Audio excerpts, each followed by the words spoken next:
Bonjour à tous et bienvenue dans CM au sommet, le podcast qui fait parler les pros du marketing digital et de la communication. Je suis Julien, je suis hyper heureux de vous retrouver aujourd'hui. Je suis avec un invité pour un épisode vraiment génial sur l'intelligence artificielle.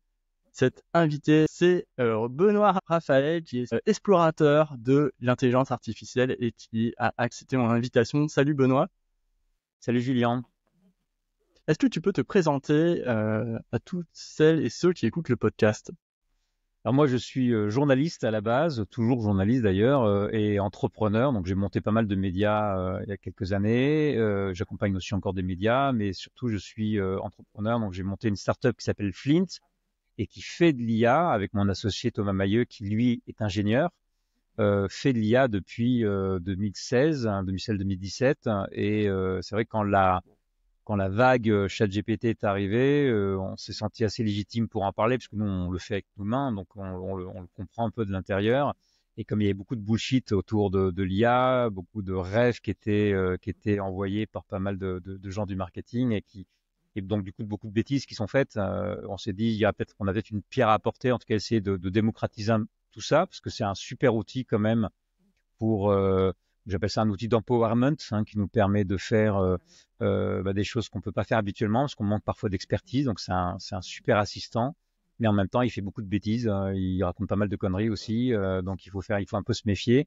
Et donc j'ai lancé une newsletter qui permet vraiment d'apprendre à comprendre et à maîtriser tous les outils d'intelligence artificielle pour tout le monde. C'est vraiment très grand public. Ça va du professionnel à ceux qui veulent simplement jouer avec, comprendre en tout cas que la révolution qui est en train de se passer. Puis on a des formations qu'on a lancées et qui ont plutôt bien marché. Du coup, on continue. Voilà. Donc je me considère plus comme un explorateur que comme un expert, puisque j'explore, je teste des trucs et je raconte un peu ce que j'ai découvert et ce que j'ai appris, en essayant de surtout développer l'esprit critique de chacun face à toutes ces technos où parfois on s'emballe un peu vite. On a l'impression, il y a que je dis toujours sur LinkedIn, là, il y a toujours des gens qui mettent l'emoji avec la tête qui explose. Là. C'est génial, c'est bluffant, etc. Bon, faut prendre un peu de recul par rapport à tout ça. Maintenant, on en a suffisamment pour se rendre compte que ce sont des outils super intéressants, mais quand même très erratiques. Et donc, il faut savoir les utiliser, mais les remettre à leur place aussi. Ok, top, tu parlais de ces outils qui peuvent faire des erreurs et il y a un peu tout et n'importe quoi. À quoi ça ressemble l'écosystème aujourd'hui des IA pour le grand public? Bah, aujourd'hui, alors grand public ou professionnel, globalement, les gens l'utilisent pour les deux. D'ailleurs, ça qui est intéressant, souvent d'ailleurs pour leur boulot et pour eux-mêmes en même temps, parce que ça devient une sorte de compagnon un peu à tout faire. Alors, il y a les IA, celles qui sont les plus connues, c'est les IA de type ChatGPT. Donc là, ce sont les IA qu'on appelle les grands modèles de langage, les LLM. Ce sont eux qui répondent à nos questions, font ce qu'on leur demande de façon, on appelle ça autorégressive, c'est-à-dire en fait ils prédisent le prochain mot. Donc c'est là où effectivement il y a des risques d'erreur, parce que ce n'est que de la prédiction. Donc ils peuvent se tromper dans leur prédiction de mots. Et ensuite, il y a les IA qui sont arrivés quasiment en même temps, d'ailleurs génératives d'images. Donc, ce sont des modèles qu'on appelle les modèles de diffusion. Là, donc d'un côté, on a ChatGPT pour les grands modèles de langage qu'on appelle les LLM, Claude notamment aussi, qui sont les deux plus connus, Gemini aussi également. Puis de l'autre, donc les modèles de diffusion, le plus connu, c'est Midjourney. Mais on a aussi donc tout l'écosystème autour de Stable Diffusion. Donc il y a quelques logiciels qui l'utilisent, comme Night Café, Leonardo par exemple.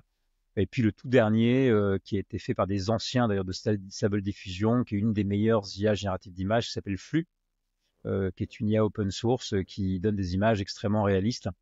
Et puis à côté de ça, on a maintenant, toujours dans ces IA génératives, en fait, sont des intelligences artificielles génératives. Il ne faut pas confondre avec l'ensemble de ce qu'on appelle l'intelligence artificielle, qui parfois sert à calculer, à prédire, à plein de choses, à jouer au Go ou aux échecs. Là, ce sont des IA qui génèrent quelque chose, du texte, de l'image ou de la vidéo. Donc là, on a de plus en plus d'outils vidéo qui apparaissent, comme les outils de Runway, Gen 3 par exemple, qui est un des plus connus.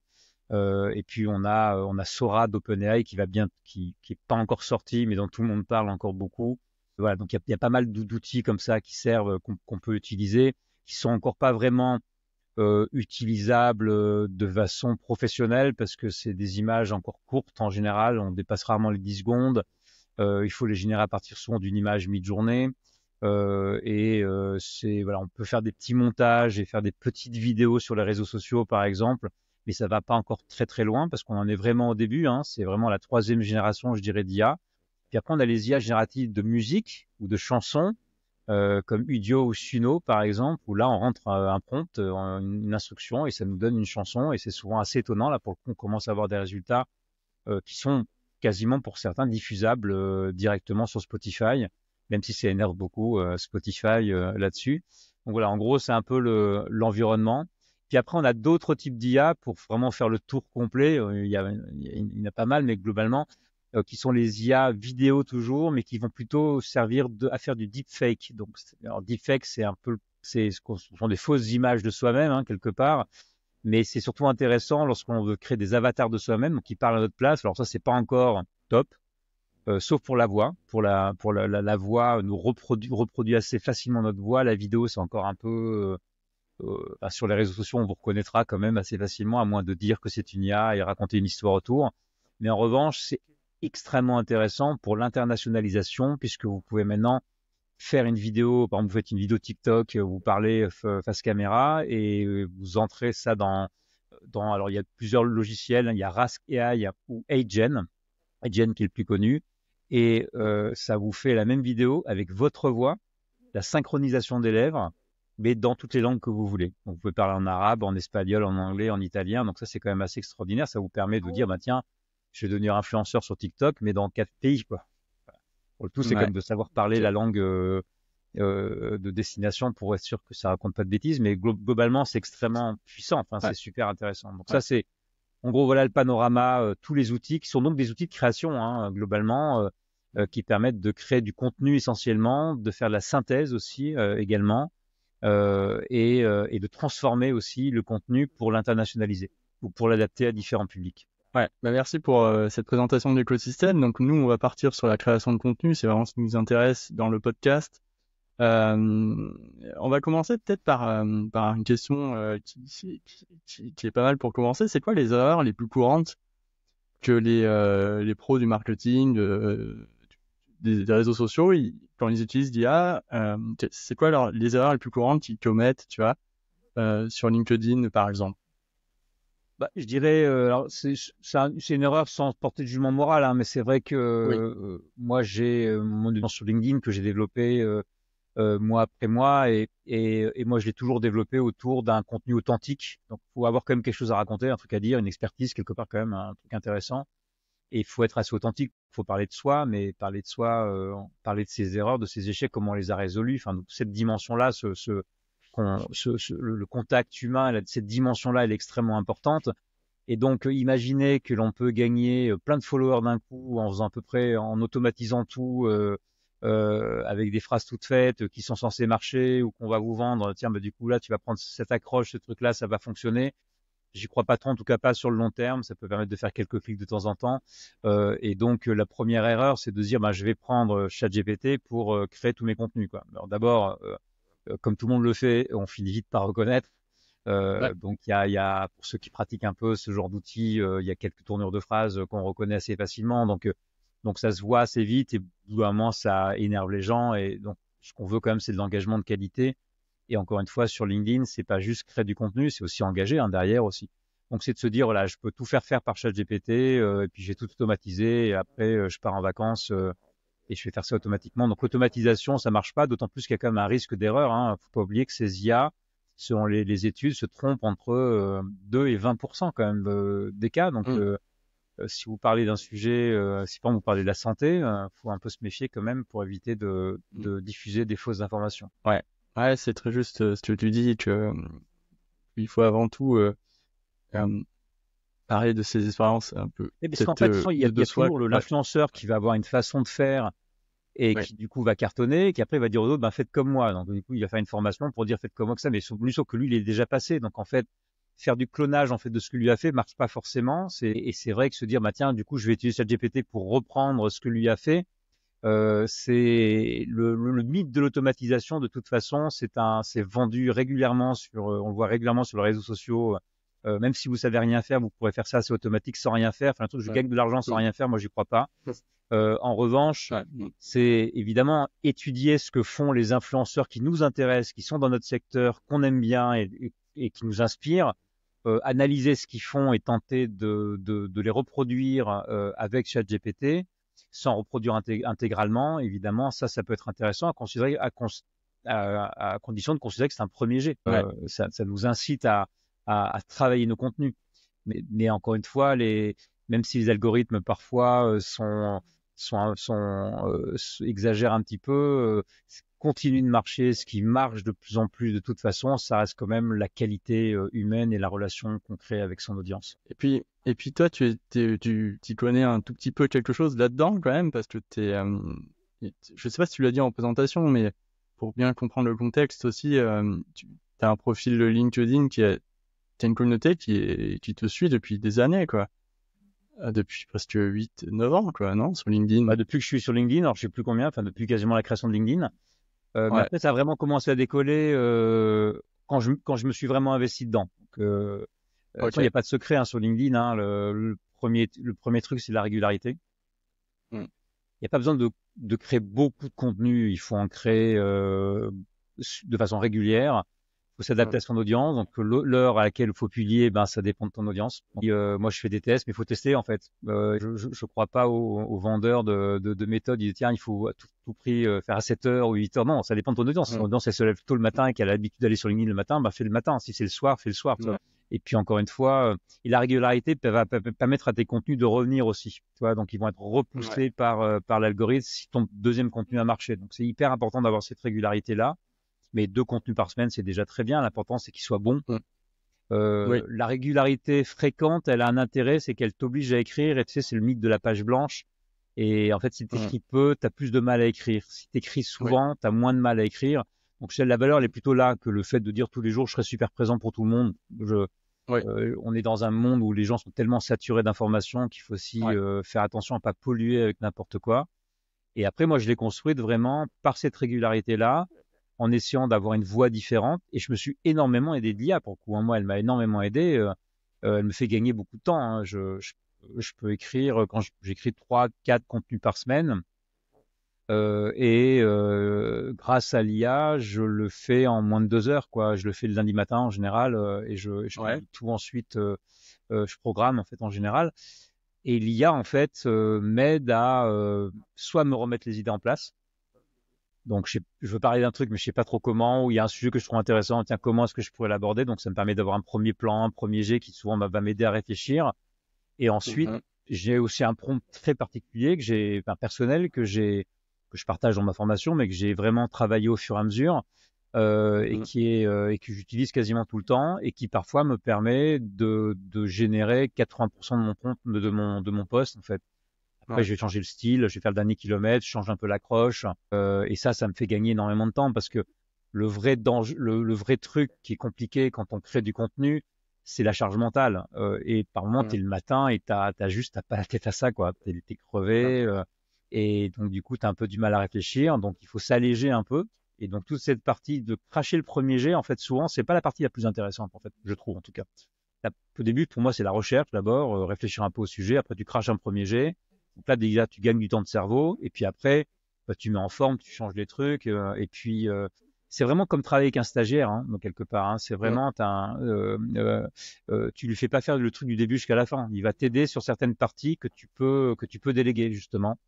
Et c'est un peu comme ça que j'ai tracé moi, ma frontière de travail avec ChatGPT. D'ailleurs, j'utilise pas ChatGPT, j'utilise Claude plutôt, que je trouve pour la création de contenu.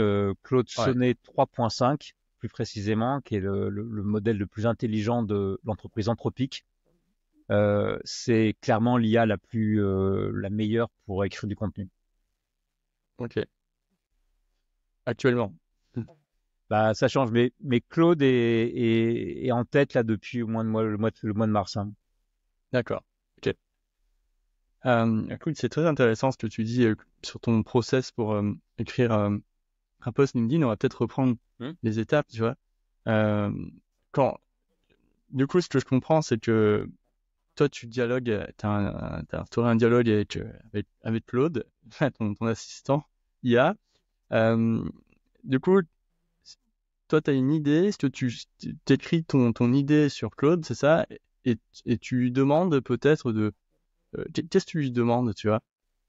Bah, en fait, il y a plusieurs. Alors, globalement, Ouais, ce que je fais, il y a plusieurs façons de travailler. Hein. Donc, ouais, voilà. et C'est j'ai peut-être ça qu'il faut vraiment, et voir. je pense qu'il faut s'adapter. Il faut que Oui, chacun, en fait, trouve ouais, sa méthode, en fait, hein, globalement. ouais. Mais alors d'abord, Claude ou ChatGPT, hein, l'IA, est super pour trouver des idées. Donc, par exemple, ça peut être très bien pour planifier des contenus, par exemple. Je le fais pas forcément Mm. tout le temps, mais ça m'arrive des fois quand j'ai besoin de gagner un peu de temps, tu vois, et du coup de dire tiens, là, d'avoir déjà une vision sur les prochaines semaines. Je lui dis en gros moi ce qui m'intéresse. Je peux lui montrer des choses que j'ai fait et je lui dis voilà donc sur cette thématique-là, voilà, trouve-moi 10 idées. Je lui donne une idée de ma cible aussi, de ce que de ce que j'essaie de raconter, la façon dont je le fais. J'ai un prompt particulier là qui s'inspire d'une méthode de création de contenu, donc qui permet comme ça d'avoir plein d'idées. Alors je reprends pas forcément les idées, mais ça me permet donc j'utilise en fait des méthodes parfois marketing de création de contenu, mais que j'implémente en Oui, fait dans l'assistant. Je dis bah voilà, oui. utilise cette méthode-là, tu vas faire ça, ça et ça d'abord, et ensuite tu vas me proposer un calendrier de 15 contenus qui vont remplir ces missions-là. Voilà. Moi je veux que les D'accord. gens là ils apprennent Ok. ça, que là et ça soit plutôt un truc pour vendre un produit, etc. Mm. Et du coup, ça me donne comme ça plein d'idées. Donc déjà, ça me permet de me rendre compte que sur ma thématique, peux avoir plein de sujets. Donc ça, c'est super intéressant. Et souvent, je les change, mais ça me sert déjà de premier jet. Après, quand je travaille un sujet, très souvent, alors soit je pars d'un article et j'ai une vision sur l'article. Donc ça, c'est le truc le plus simple à faire. Tu fais de la veille sur un sujet sur lequel tu es expert. Ça, c'est vraiment la base. Du coup, tu as un truc à dire. Donc, j'ai un truc, je passe sur le nouveau outil vidéo d'IA de OpenAI. Tout le monde part un peu dans tous les sens. Mm. Donc, je vais mettre l'article, par exemple, et moi, je vais dire, bah oui, d'accord, en même temps, on l'a pas encore vu, attention, bullshit, etc. Bon. Donc, je Mm. rajoute, moi, des mots-clés, en fait, de ce que je veux dire. Et ensuite, j'ai un prompt qui lui permet de structurer. Donc, je lui dis un petit peu comment il va commencer. Et il y a un truc que je fais, peut-être un petit truc que je peux donner, c'est que notamment lorsque je veux comme qu'il écrive un peu dans mon style. Et en fait, le style, c'est pas forcément le style d'écriture. Hein. Le style, c'est la façon de penser. Pour moi, le style, c'est la façon de structurer ta pensée. Donc, je lui dis, par exemple, j'ai besoin que le démarrage soit bon du texte. Donc, plutôt que de lui faire travailler sur le poste complet, je fais d'abord travailler sur le début du poste. Donc, qu'est-ce que je Ouais. fais? Je lui dis, voilà en gros le texte sur lequel tu vas te baser. Donc, c'est un article, par exemple, que j'ai lu, ou deux articles, peu importe. Ensuite, je vais lui dire, voilà les idées que je veux faire passer. Et ensuite, je vais lui dire, avant d'écrire le post, tu vas d'abord me faire l'accroche. L'accroche, moi, je veux que ça soit un truc avec affirmation, agitation, solution. Bon, on Mm. affirme, par exemple, bah, tout le monde dit que l'IA c'est comme ça, mais en fait, on sait bien que c'est pas ça. Voilà ce que je vous propose pour, voilà, en gros, un truc comme ça. Donc, je lui donne des exemples. Hein. Je suis un peu la structure classique de création d'un prompt, hein, parce que la structure est essentielle. Et ensuite, donc, il me donne euh, 3 idées d'accroche. Je prends celle qui m'intéresse, ou souvent même je retravaille l'accroche, et à partir de là, il va dérouler. Et là, il déroule beaucoup mieux. Pourquoi il déroule mieux? Parce que quand on comprend en fait comment fonctionnent ces IA, ce sont des modèles qu'on dit autorégressifs, c'est-à-dire en fait qui vont prédire la suite. Donc, ce sont des IA qu'on dit de complétion. Elles sont là pour compléter le début de ton texte. Donc, elles sont bien meilleures pour compléter un texte qui est bien démarré que pour faire un texte complet. C'est plus difficile de le faire corriger un texte qui a déjà été écrit. Il vaut mieux lui faire corriger un premier paragraphe, par exemple, donc la première accroche. Donc, c'est comme ça que je fais. Et après, je valide l'accroche et là, il me sort le texte avec évidemment dedans mes idées. Donc, l'idée, c'est que je partage des idées. C'est pas juste que je fasse un résumé d'un Mm. article, quoi. Ça n'a pas Mm. d'intérêt. Et donc, il l'implémente comme ça. Et alors, c'est intéressant parce que je vois comment il les articule. Je dis, en fait, c'est pas mal. Et du coup, là, après, je fais quelques corrections et je publie. Et tu vois, donc ça me prend, avant, écrire un post LinkedIn prenait 1 heure et 1 heure et demie parce que je rédigeais quand même bien. Je fais attention à ce que j'écris. Là, ça peut me prendre, je gagne 2 à 3 fois le temps, en fait. Hein, quasiment, ça peut me prendre 20-30 minutes. Ouais, c'est impressionnant. Mais je pense que tu as dit un truc là, je rebondis sur un truc que tu as dit. C'est l'IA, c'est auto-régénératif. Non, Autorégressif. Autorégressif. En fait, ouais, autorégressif, c'est-à-dire qu'en fait, j'ai fait un mix entre il est générative et auto-régressif, c'est-à-dire régressif. Ouais. qu'en fait, Ouais, tu lui dis quelque chose. Donc, dans la conversation, tu ouais, lui dis, voilà. Ensuite, il va te répondre. Donc là, il te répond en prédisant par rapport à ce que tu lui as dit. Hein, donc, c'est le contexte. On appelle ça le contexte, ce que ouais. tu as dit. Et ensuite, une fois qu'il t'a répondu, tu vas lui dire autre chose. Donc, tu vas corriger, lui demander, tu vas lui poser une autre question, enfin, peu importe. Et donc là, il va continuer à prédire par rapport à tout ce qui a été dit avant. Donc, et c'est pour ça qu'au bout d'un moment, en fait, il a toujours un risque qui s'éloigne parce qu'en fait, il est tout le temps autorisé. Il se remet pas à réfléchir. Il réfléchit tout le temps par rapport à ce qui était dit avant. Donc, c'est tout le temps de la prédiction par rapport à l'ensemble du contexte. C'est pour ça qu'il est extrêmement important de bien démarrer ces conversations, de pas le faire partir dans tous les sens et de vraiment penser que c'est pas un être humain qui discute avec nous. C'est une machine qui fonctionne de façon autorégressive. Donc, elle a une façon de penser qui est très particulière. Et d'ailleurs, dès qu'elle commence à déraper, c'est très difficile de la faire revenir sur le droit chemin. Donc, il vaut mieux. Donc, il y a une forme de régression quelque part, hein, si tu veux, qui est le fait qu'elle prédit toujours par rapport au contenu précédent. Très intéressant, parce que c'est vrai que la plupart des gens, ils utilisent l'IA. Enfin, moi, mes clients utilisent l'IA comme ça. Ils demandent à ChatGPT de créer un post sur une idée particulière. Et c'est vrai qu'ils se retrouvent avec des posts avec la même structure et des tirets. Les mots ont des majuscules. Oui, c'est ça, les mots ont des majuscules et c'est très codifié à ChatGPT. Et en fait, c'est pas ça qu'il faut faire quand tu l'expliques. Il faut d'abord lui demander. Ouais.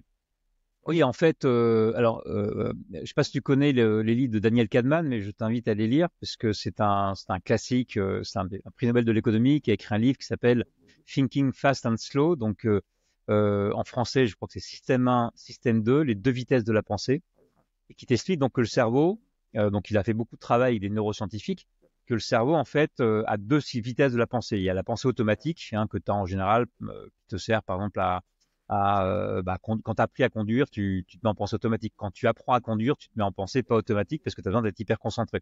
Et du coup, normalement, tu dois pouvoir faire deux trucs en même temps. Donc, quand tu payes en carte bleue, tu te poses pas la question de comment marche la carte bleue, pourquoi est-ce que c'est juste un bout de plastique dans lequel, où est l'argent dedans, tu vois, bon, pour ton cerveau l'a déjà intégré, donc tu fais tous ces gestes-là complètement naturellement. Donc ça, c'est la pensée automatique qui est nécessaire, parce qu'évidemment, sinon ton cerveau exploserait parce qu'il n'est pas capable de faire deux trucs en même temps. La pensée, le deuxième niveau de la pensée, ton cerveau a beaucoup de mal à y aller parce qu'il est pas feignant, mais il essaie de protéger ton énergie. Ça, c'est ce que disent les neuroscientifiques. Et donc, c'est vraiment la réflexion en profondeur. Donc, tu vas décomposer un sujet, tu vas essayer de travailler vraiment, de creuser un peu, de façon à prendre une décision. Donc ça, tu peux le faire. Ça prend du temps et tu peux le faire qu'une fois. Tu ne peux pas penser deux choses en même temps.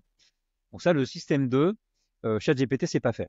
ChatGPT, c'est que du système 1. Donc, c'est que de la pensée automatique. Donc, quand tu vas lui dire, écris-moi un article sur comment je deviens un super community manager, il va te faire la moyenne de tout ce qu'il a appris, écrit dans la moyenne de tout ce qui a été écrit sur le sujet. En gros, c'est un petit peu ça. Donc, forcément, c'est super banal, un petit peu comme si tu demandes à mi-journée, fais-moi un portrait de femme dans un bateau, il va te faire une nana peu jolie, voilà, selon tous les clichés du genre. Donc, c'est assez basique, avec un côté un petit peu artificiel parfois aussi, etc.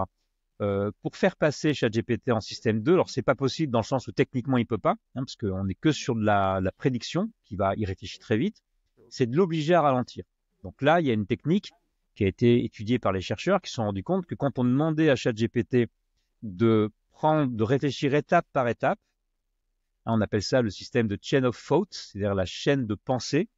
Dans ce cas-là, on lui dit, tiens, pour répondre à cette question, avant d'écrire ce texte-là, ou avant de me proposer tes 20 idées de super idées de podcast sur le community management, en fait, tu vas te poser 10 questions ou 5 questions. Alors, tu peux lui donner les questions, ou mieux, tu peux lui demander de se poser lui-même les questions que devrait se poser un bon copywriter qui doit écrire sur le sujet. Et ensuite, tu dis, réponds aux questions. Il ne faut pas que juste qu'il se les pose. Parce que ce qu'il faut bien comprendre avec les IA, c'est que comme elles sont autorégressives, elles ne pensent pas dans leur tête. Elles ne pensent qu'en écrivant. Mais en fait, elles doivent créer leur propre contexte pour pouvoir ensuite prédire le meilleur résultat. Donc, du coup, quand elle répond à la question, elle va créer un texte beaucoup plus intelligent et sa prédiction sera meilleure. C'est ça qu'on appelle.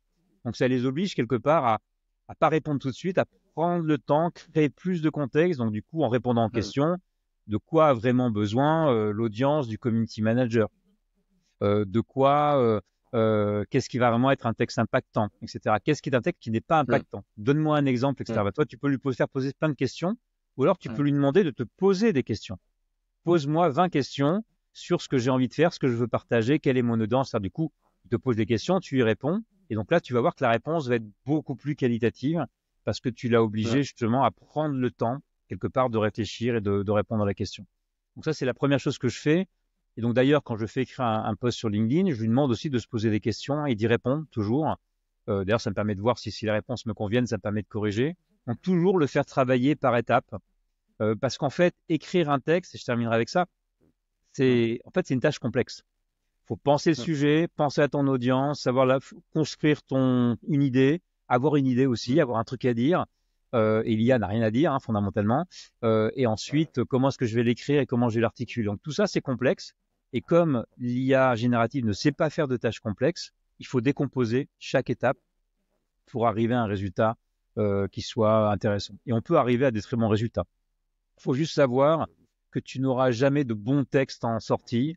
La différence de Midjourney qui est capable de sortir de très belles images, ChatGPT et ses copains, en fait, te sortent toujours des textes moyens. Et les études montrent que tu gagnes énormément de temps sur le premier jet. Tu peux gagner genre 3 fois le temps. En revanche, si tu t'amuses à lui demander de corriger à chaque fois ou de refaire parce que la fin ne te plaît pas, ce qu'on appelle le dernier kilomètre d'écriture, là, tu vas perdre toute ta journée, quoi. Donc, il vaut mieux accepter que le résultat est pas très bon, mais globalement bien structuré, avec 2-3 bonnes idées. Et à partir de là, toi, tu termines ton texte. Top. Là, tu as donné toutes les étapes d'un prompt pour créer un post LinkedIn. Non, mais on peut creuser. Non, mais c'est...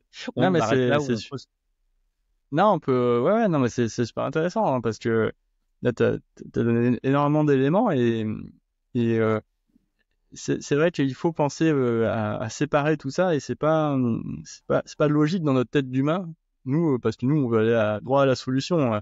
Un post LinkedIn HIA, ça doit être rapide dans le...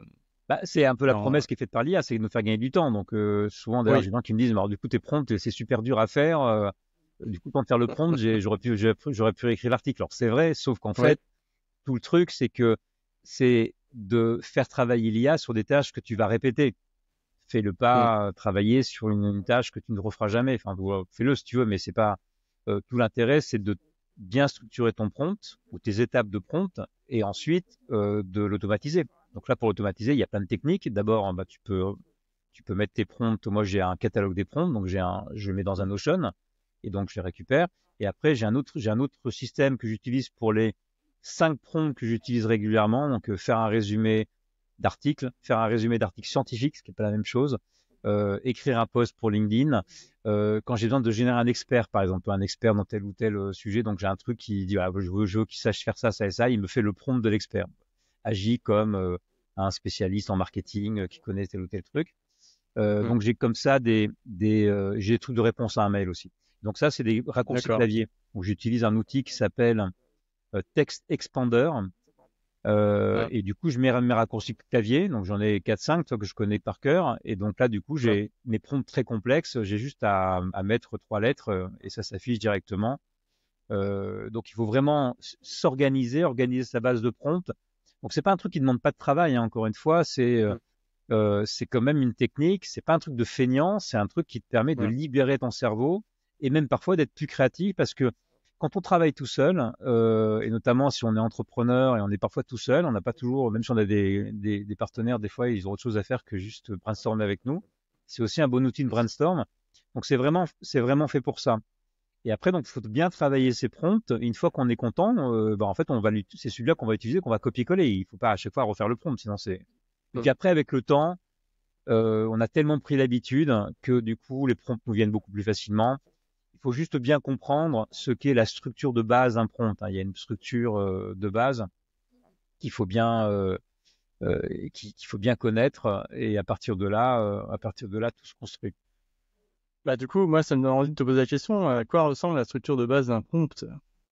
Alors, c'est une bonne question. Alors, en gros, au départ, c'est en gros, on dit c'est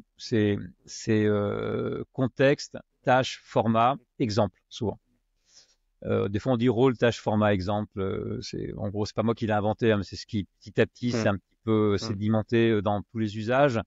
Le contexte, en fait, c'est le contexte dans lequel je te demande de faire quelque chose. Donc, ça peut être aussi agi comme un expert en marketing parce que j'ai envie que tu me répondes avec un certain vocabulaire et que tu ailles plutôt te placer dans cet environnement-là professionnel. Mais ça peut être aussi, j'ai besoin d'écrire une annonce pour recruter telle personne. C'est pourquoi je fais ça. La tâche, c'est j'ai besoin que tu me l'écrives.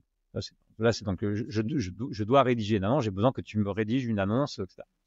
Le format, eh bien, c'est je veux que tu me le fasses de telle manière. Donc, je peux lui décrire le format. Je peux aussi lui dire pour telle cible, ça fait partie du format. Je peux décrire ma cible, ma persona, par exemple, si j'ai une persona. Et puis ensuite, les exemples, c'est super intéressant. On n'a pas toujours. On peut lui demander lui-même de générer les exemples, ce qui permet d'avoir, comme c'est un peu plus facile, mais lui dire en gros, voilà le résultat que je veux avoir. Et c'est souvent d'ailleurs le plus efficace, parce que comme encore une fois, c'est un outil de complétion, c'est-à-dire qu'il va compléter la suite du texte. Si tu lui donnes des exemples, il va s'appuyer dessus en fait pour écrire sa réponse. Donc voilà, donc vraiment contexte, tâche, format, exemple. Et une fois que tu as ça, tu as tout. Alors ça va te paraître un peu extraterrestre, mais en fait réfléchis un peu. Et moi je dis toujours qu'il faut considérer ChatGPT comme un stagiaire. Pourquoi? Parce que le stagiaire, alors c'est un stagiaire qui viendrait te voir tous les matins, qui aurait oublié ce que tu lui as dit la veille. Donc il te connaît pas. À chaque fois il te découvre. Donc ça c'est le premier truc qu'il faut savoir. Il arrive au bureau. Il dit bonjour, vous êtes qui? Voilà. Et puis c'est quoi la boîte? Donc il va à chaque fois tout lui réexpliquer. Donc ça c'est la complexité de ChatGPT. Mais il arrive et le stagiaire, en fait, globalement, il a une tête bien faite, il a bien appris, il a beaucoup lu, mais bon, il a encore un peu, il va te sortir des trucs bateaux, il connaît pas trop la vie, il sait pas trop ce que tu veux non plus exactement dans l'entreprise, et puis il fait des erreurs. Puis en fait, il est là pour apprendre, le stagiaire. Donc quand tu travailles avec un stagiaire, tu le laisses pas tout seul. Et puis quand tu travailles avec un stagiaire, il faut être super clair dans ce que tu lui demandes. Donc en fait, rôle, tâche, pardon, oui, contexte, tâche, format, exemple, c'est ce que tu devrais normalement toi demander à un stagiaire si tu vas avoir un bon résultat. Si tu fais n'importe quoi en sortie, c'est peut-être que tu l'as mal expliqué aussi, tu vois. Et des fois on se dit mais pourquoi tu fais pas ce que je t'ai demandé? Je dis bah je sais pas, peut-être que tu m'as mal expliqué. Donc plutôt que de s'énerver contre lui, il faut peut-être penser à la façon de travailler. Donc en fait c'est du management en fait. Et Ok. c'est du management d'un stagiaire qui pense de façon autorégressive. Donc c'est là où effectivement il faut bien comprendre qu'il réfléchit pas exactement comme un humain, mais un peu quand même aussi, parce qu'il est entraîné sur des conversations, donc il peut réagir à l'émotion. Tu peux l'encourager, tu peux lui dire que tu seras puni ou tu seras pénalisé là-dessus, ça peut avoir un impact. Mais en tout cas, il faut être extrêmement clair dans ce que tu veux, dans tes objectifs. Donc finalement, c'est être un bon manager, eh bien, te permet d'être un bon manager d'IA. C'est pas plus compliqué que ça, c'est pas si ésotérique que certains veulent le faire croire. Ok. Ouais, mais c'est ça, c'est intéressant parce que ça peut permettre aux auditeurs et auditrices du podcast de se dire bon, ok, je vais commencer mes prompts comme ça. Je pense que j'anticipe la question, mais est-ce qu'il faut un prompt par poste ou par thématique de poste ou non, il faut pas penser comme ça. Bon, moi, j'ai toujours le même prompt qui me permet de faire tous mes posts.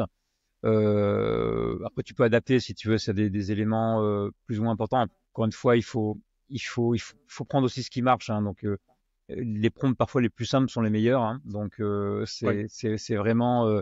Mais en tout cas, c'est intéressant de faire travailler tes prompts à partir d'une persona ou d'une cible en tout cas, parce que effectivement, il est assez bon pour transformer quelque chose par rapport à la cible ou à ce que tu veux lui faire faire ou à ce que tu veux générer chez elle. Si tu veux un call to action, par exemple, si tu veux qu'elle clique sur quelque chose, qu'elle achète un produit, ben c'est bien que le contenu soit dirigé là-dessus, vers ça. Mais ça, moi, je dirais, ça se résout assez facilement. À partir du moment où tu lui poses ces éléments-là, donc après, c'est un peu des trous que tu vas remplir, toi, quelque part. Ok. Ouais, donc il faut pas trop se prendre la tête à fond. Un prompt pour LinkedIn, un prompt pour lire un article, résumer un article scientifique, un prompt par type de tâche, quoi, en gros. Ok. Oui, c'est ça. En gros, et en fait, c'est un prompt. Pour écrire un article, tu peux tout mettre dedans. Tu peux lui mettre l'article en entrée. Donc l'article, souvent, pour que bien qu'il comprenne que c'est un article, tu mets 3 guillemets avant et 3 guillemets après. Ensuite, tu mets ton prompt. Tu peux donner des exemples, par exemple. C'est bien de lui faire démarrer par une accroche plutôt que par l'article en entier, encore une fois. Et dedans, tu mets la cible, puis tu mets les idées que tu veux faire passer. Tu vois, donc, et plutôt que de mettre un post pour LinkedIn, moi, je déconseille. J'ai tendance à lui dire, tu écris un texte. En fait. Et tu peux lui dire, tu fais un texte pour un réseau social professionnel, par exemple, simplement un texte.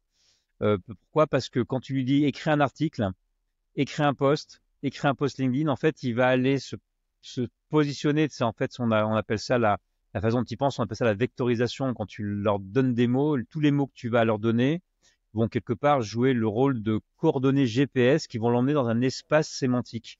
Donc, dès que tu vas lui dire LinkedIn, hop, il va aller dans l'espace sémantique de tout ce qu'il a lu sur LinkedIn. Il a peut-être pas tout lu, D'accord.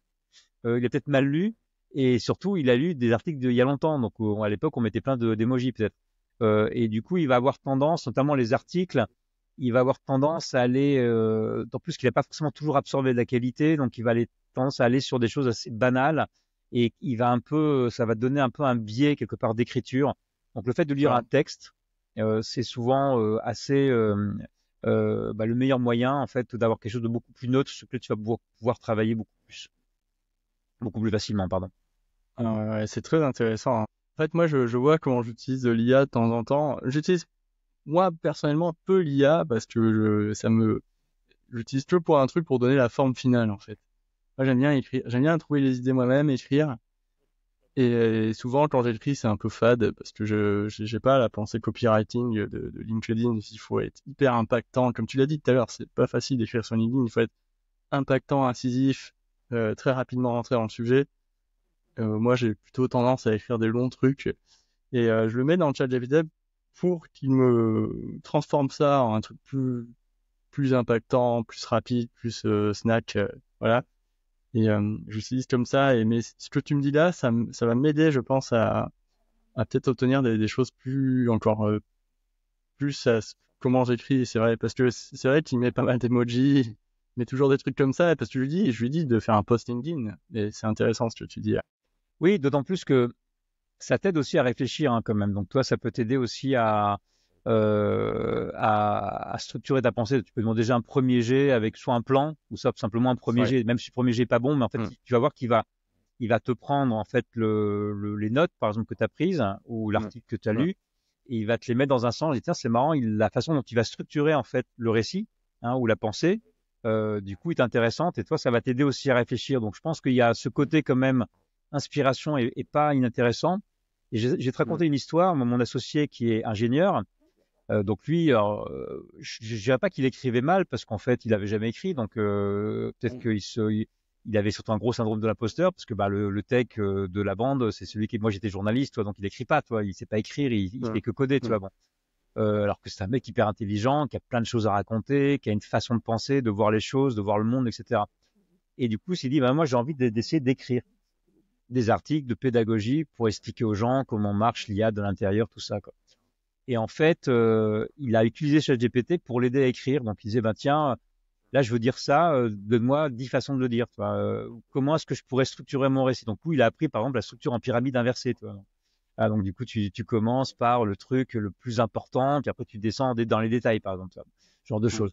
Donc, il a pris des techniques d'écriture, des techniques de narration. Il m'a dit, tiens, mais j'étais surpris, il y a plein de façons de raconter les choses. Donc, si, il a trouvé ça hyper intéressant. Puis des fois, tiens, je sais pas comment continuer ce truc-là, comment je peux le faire. Ou là, tiens, je peux le faire avec une petite dose d'humour. Là, je voudrais ou sortir une petite citation ou un truc comme ça. Et en fait, il utilise vraiment un ping-pong. Et je te promets, les articles qu'il a écrits, mais sont hilarants. Alors, c'est son humour à lui, hein, évidemment, mais ChatGPT l'a aidé à sortir des trucs, à aussi articuler comment j'articule, comment je pourrais passer de cette idée-là à une autre. Et on cartonnait. Sur LinkedIn, ça a cartonné. Ok, ah, c'est monstrueux. Trop bien. Donc, ouais, c'est vrai que je peux l'utiliser peut-être de manière plus inspirationnelle, comme tu dis. C'est vrai que c'est extrêmement difficile de structurer sa propre pensée, quoi. Que, on va à fond là-dedans, ça mouline, et le formaliser, je pense que c'est un exercice très difficile. Ok. Oui, c'est un bon coach. Hein. Globalement, c'est la technique qu'on appelle le cyborg. Hein. C'est vraiment, tu es plutôt en ping-pong avec l'IA que Hmm. en délégation, qui est la technique du centaure. Parce il a la tête d'un humain Ok. et le corps d'un cheval. Donc là, il a le corps d'un Ouais, robot quelque part. Et du coup, ouais. tu lui demandes tu délègues tout, mais c'est souvent plus risqué, puis pas forcément toujours intéressant. Ça dépend quoi. Mais en revanche, le cyborg, c'est vraiment, tu lui donnes un truc, tu lui demandes de corriger, tu lui demandes tu peux aussi, par exemple, lui faire relire ton poste. Et tiens, voilà ma persona. Donc, tu peux te faire une persona ou lui demander de la faire d'ailleurs. J'ai un poste qui permet de construire une persona. Et à partir de là, Hmm. bah, tu lui dis, bah, voilà, agis comme la persona, comme Gérard ou Jacqueline. Et dis-moi ce que tu as compris, ce que tu n'as pas compris, ce que je pourrais améliorer. Donc, Ouais, lui, il te relit ton texte. Et souvent, c'est assez dur, quoi. Et ça te donne des idées aussi. Ça te ouais. permet d'avoir un regard aussi de lecteur, tu vois, par Oui. rapport à ce que tu écris. Il y a plein de petits outils. Il faut vraiment le voir comme un compagnon, un coach d'écriture, surtout si, pour des personnes qui, par exemple, sont dans l'entreprise, mais n'ont pas l'habitude d'écrire, hein, sont un peu complexées par rapport à ça. mais ont quand même des choses à raconter. Moi, je suis journaliste et je viens du journalisme local. Moi, mon métier, c'était, et moi, ma conviction qui a toujours été la mienne, et c'est pour ça que je continue à faire de l'IA, c'est qu'on a tous quelque chose à raconter. On a tous quelque chose à dire. On a tous, ne serait-ce que notre expertise de la vie, en fait. Et souvent, on peut pas le faire parce qu'on sait pas s'exprimer. Et moi, quand j'étais journaliste, je tendais le micro, je faisais de la radio avant. Puis après, en journaliste local, je racontais les histoires des gens. Et aujourd'hui, Internet permet à chacun d'être son propre média, mais l'IA permet justement d'être ce journaliste en face de nous qui va nous faire cracher les choses intéressantes. On peut même demander à, alors on peut même le faire à l'oral d'ailleurs aussi. Moi, un truc que j'utilise beaucoup, souvent quand j'arrive pas à démarrer un truc, j'ai des outils. Alors j'en ai deux. J'en ai un qui s'appelle Dict.ai, qui est un outil français qui est extraordinaire, et un autre qui s'appelle AudioPen, qui est pas français, qui est un peu plus qui est moins efficace, mais qui est parfois plus facile à utiliser uniquement pour les notes. Et donc je parle vraiment en vrac, quoi. J'ai mon idée, mais je sais pas trop où je vais, c'est encore un peu flou, et ensuite j'utilise la transcription et je le mets dans ChatGPT, j'en fais un texte beaucoup plus structuré. Et en fait, là, je me rends compte que de mes idées en vrac, il arrive à en faire quelque chose de beaucoup plus construit, et comme ça peut m'aider. Moi, ça m'a aidé à démarrer des longs articles, des longs dossiers. Je sais pas, on sait pas comment démarrer des fois, quelle va être l'accroche, comment poser un problème si on fait un truc un peu plus complexe, on fait une vraie analyse par exemple. Du coup, je dis moi ce que j'ai envie de dire, et du coup, ça me sort comme ça en synthèse en fait, et ça me reconstruit vraiment l'essentiel de ce que j'ai voulu dire. Donc c'est pour ça, moi, je trouve que faut vraiment le prendre comme un coach, un compagnon d'écriture, avec lequel on peut vraiment interagir.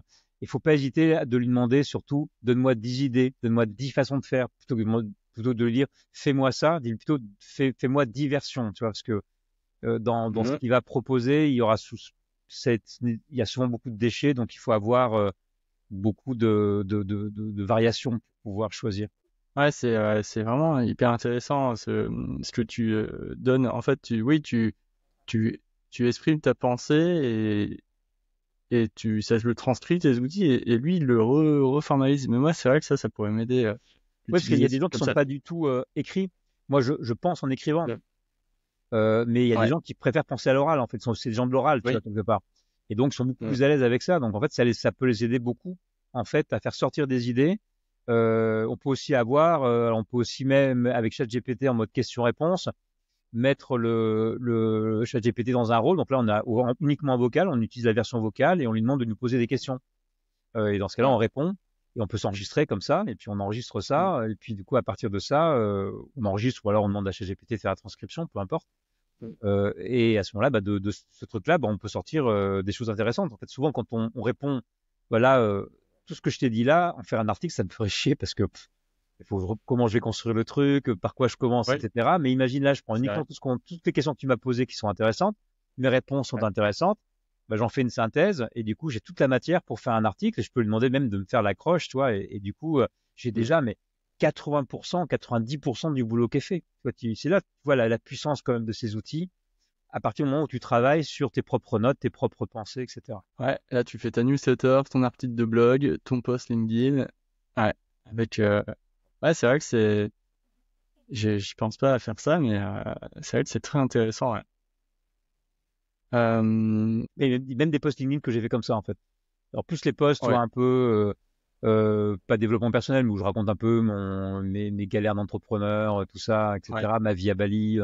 Et du coup, souvent c'est très témoignage. Donc des fois, quand j'ai l'inspiration, j'écris. J'aime bien écrire, mais des fois, donc des fois, je prends simplement le micro, je parle. Et puis du coup, et ça, il me le remet un peu dans le bon ordre, tu vois. Il me remet mes pensées floues, il me les remet un peu dans le bon ordre. Et des fois, je corrige 2-3 trucs. Je peux le repasser dans ma moulinette de prompt qui me permet de créer des posts. Et j'ai fait comme ça des posts, mais qui ont cartonné, hein, vraiment hyper intime.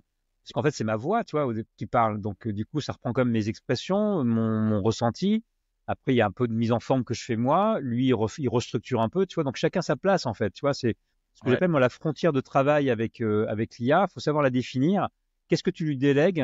Qu'est-ce que tu lui laisses faire? Et qu'est-ce que tu fais toi, tu vois. Donc, une fois que tu as bien compris ce truc-là, tu arrives à une interaction avec l'IA qui devient hyper intéressant. Ouais, je pense je reprends 2-3 concepts que tu as sortis. Le travail avec l'IA, il y a le cyborg, il y a le centaure. Donc, il faut plutôt être cyborg que centaure pour obtenir les meilleures choses, quand même. Et puis aussi, il y a une chose qu'il faut comprendre sur soi-même, tu l'as dit, et là j'ai compris un truc aussi, c'est il y en a quand ils parlent, ils ont les idées quand ils parlent, il y en a d'autres qui les idées viennent en écrivant. Moi, je suis la deuxième partie, les idées viennent en écrivant. Quand je parle, c'est n'importe quoi, ça part dans tous les sens, donc j'arrive pas à bien structurer. Moi, j'ai besoin d'écrire pour.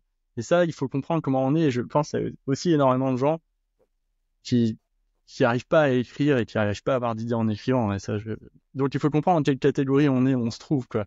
Ouais. Pour utiliser les... Et tu sais, moi, j'avais créé un média pour le Nouvel Observateur en 2011 qui s'appelait Le Plus. Et c'était justement ça l'objectif, en fait. C'était de dire, on va faire écrire des tribunes et des articles. Moi, je voulais que l'agriculteur, il ait sa tribune à côté du ministre de l'Agriculture. Et en fait, comment on fait? Alors, des fois, les gens, ils n'ont pas le temps de... même un sociologue, des fois, il sait pas écrire. En fait, il sait écrire comme un sociologue, mais en fait, quand il écrit, c'est chiant, tu vois. Bon, du coup, comment on fait? Donc, on mettait des journalistes, ils allaient interviewer les gens, et ensuite, ils reconstruisaient l'interview, non pas sous forme d'interview, parce que c'est pas très intéressant, c'est mieux de le faire sous forme de tribune, tu vois, parce que du coup, ça crée du débat, tout ça. Et donc, il le réécrivait comme une tribune, il leur envoyait pour faire valider, les gens validaient, et à ce moment-là, c'était signé du mec, tu vois. Ou de la nana. Et ça, c'est un format qui a cartonné. Et je trouve qu'avec ChatGPT, c'est exactement ça. Tu vois, c'est qu'en fait, t'as pas besoin de savoir écrire. En fait, t'as besoin d'avoir des choses à dire. Une fois que tu sais, t'as des choses à dire, l'IA peut vraiment t'aider à restructurer ça, à le mettre un peu en forme. Puis après, tu peux rajouter la dernière touche, tu vois, qui va donner un peu le piquant, qui va rendre ça plus humain.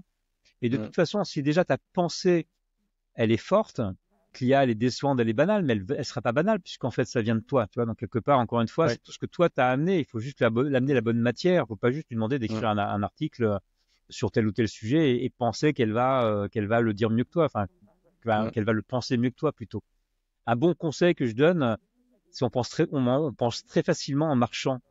Donc, moi, je vous recommande, en fait, aller marcher une demi-heure, où vous soyez, avec votre téléphone, puis, pensez, réfléchissez, etc. Puis une fois à la fin de la marche, comptez ce que vous avez pensé. Mettez ça en note vocale, en fait. Puis après, vous rentrez, vous mettez ça dans ChatGPT et vous verrez ce que ça donne. C'est un super moyen. Vous faites ça une heure par jour. Pensez à un truc et vous verrez que vous sortirez des trucs beaucoup plus intéressants parce pour le coup, c'est prouvé scientifiquement. Hein. On réfléchit mieux, on pense mieux, on est plus créatif quand on marche. Parce qu'il y a des zones du cerveau qui s'activent. Alors, je sais pas pourquoi en marchant et pas en courant. Parce qu'en courant, non, parce que du coup, on est trop, notre cerveau, il est trop focus sur rester dans le souffle. Si on marche pas trop vite, là, du coup, on se met dans un autre process. Il y a d'autres zones du cerveau qui sont alimentées. Enfin voilà, en tout cas, sans faire de médecine à deux balles. En tout cas, ça permet. Donc, c'est un bon truc pour avoir des idées. Et utiliser ChatGPT pour justement mettre en forme ces idées dans un premier jet. Et déjà, une fois qu'on a le premier jet, c'est beaucoup plus facile après de travailler. Puis au pire, on ne sait pas écrire, on fait des bullet points. Hein. Et en plus, ça fait une petite activité physique quand même. Et en plus, c'est bien. Voilà. ChatGPT peut aussi nous mettre au sport. Voilà. Ok, c'est très bien. Ouais, écoute, c'est très très intéressant. Tu dis, c'est vrai que quand on marche, moi rien à voir. Mais moi, quand je vais marcher, je prends mon carnet de dessin et je dessine ce que je vois sur la route. Mais ça me permet de couper complètement. Et puis après, quand je reviens, je me sens plus frais.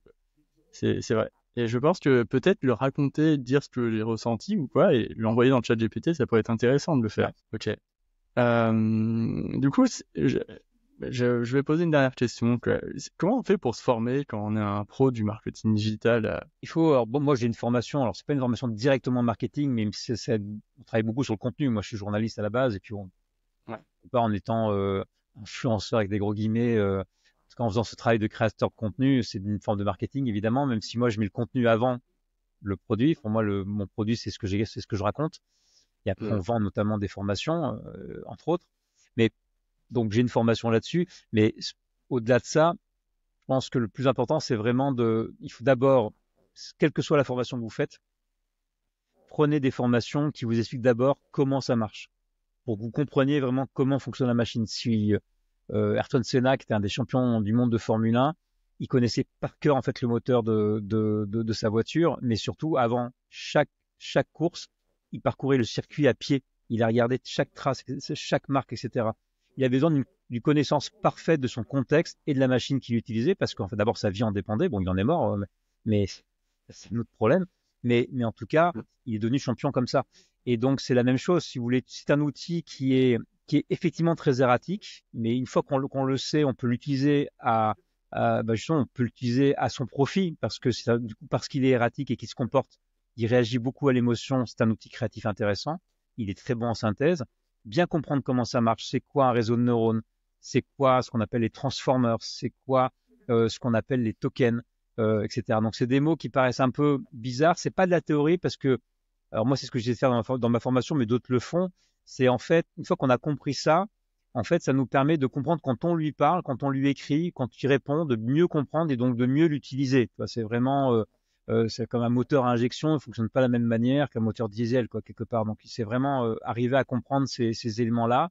Pareil, quand on fait du surf, on n'a pas voilà, c'est pas les mêmes planches, etc., qu'on utilise. Donc, bien comprendre tout ça.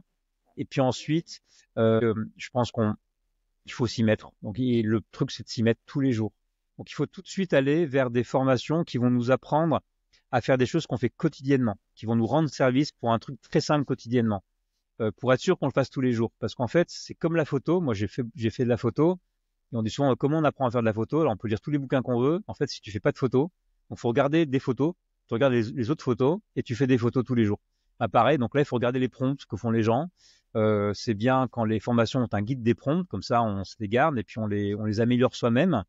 Et puis après, il faut aller sur X, par exemple, sur lequel il y a pas mal une bonne communauté quand même IA, moi je trouve, et aller regarder les prompts qui sont partagés, et puis les tester soi-même, etc. Enfin, vraiment, je pense que c'est par cette pratique-là, une fois qu'on a bien compris la structure globale d'un prompt et qu'en gros, ça veut juste dire qu'il faut être structuré dans sa pensée. D'ailleurs, utiliser ChatGPT, hein, pour conclure, moi, ça m'a aidé à beaucoup structurer ma pensée. En fait, ça nous rend plus intelligents à partir du moment où on essaie justement de bien l'utiliser et d'avoir un bon résultat avec et de pas juste déléguer tout son travail à une machine. Il faut toujours garder l'humain dans la boucle, hein. C'est comme ça que on maîtrise ce qu'on fait et c'est aussi comme ça que l'interaction avec l'IA va nous rendre aussi plus intelligents parce que c'est un outil d'apprentissage incroyable, hein. Si tu sais pas faire de marketing, tu utilises ChatGPT comme coach. Si tu sais pas coder, tu utilises ChatGPT pour apprendre à coder. C'est incroyable, hein. Tout ce qu'on peut apprendre avec ChatGPT, ça reste un moteur de connaissances quand même s'il est un peu erratique, mais globalement pour apprendre quelque chose, c'est extrêmement utile. Ok, merci beaucoup Benoît. Écoute, c'était vraiment très intéressant. Ça va beaucoup intéresser toutes les personnes qui écoutent le podcast. Merci à toi. Avec plaisir. Puis je souhaite une bonne journée et je souhaite une bonne journée à tous ceux qui ont écouté cet épisode et à très bientôt dans un nouvel épisode de CM au sommet. Salut. Hop, je coupe.